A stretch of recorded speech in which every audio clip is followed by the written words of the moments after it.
Assalamu alaikum wa rahmatullahi wa barakatuh.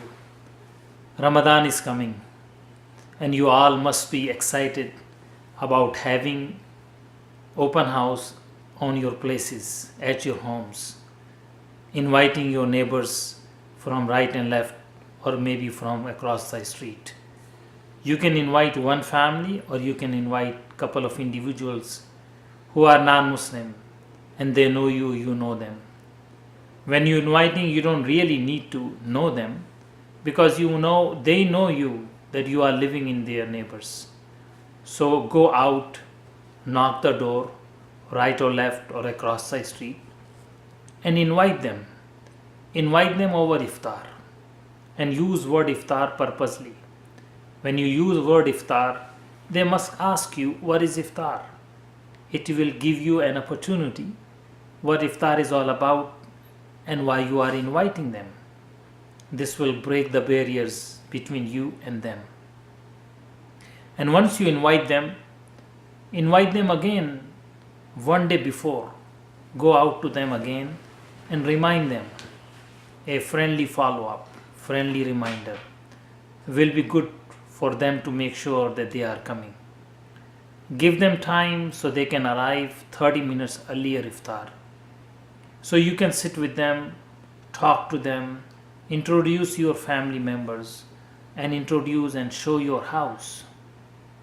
Before they arrive, you must make sure that your house is neat and clean, organized, your dining room, your living room, and other rooms as well. So when they come, they feel that you did a lot of work to invite them in. They feel good about you, and they feel that you give them importance.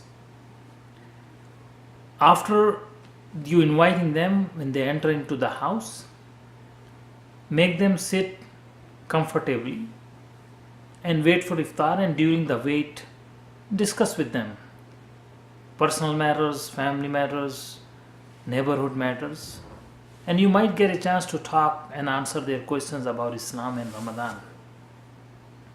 Do iftar with them, they will learn, and you show them, and then perform Maghrib Salah in front of them. They will sit and watch you. It also gives them a very good message. They might see first time how a Muslim pray. After the prayer, have dinner with them, and make sure in the food you are very carefully using the spices.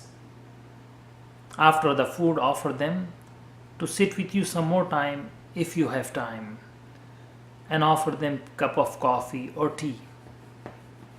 Before they leave, you must give them a box of or bag of gift.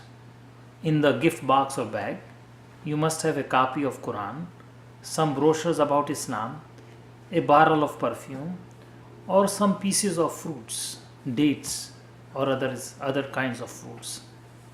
I hope they will live happily, and there must be a connection between you and your neighbors. You can try again on the days of Eid. Invite them again. I believe they must come happily, and this time they will bring something for you. Wassalamu alaikum.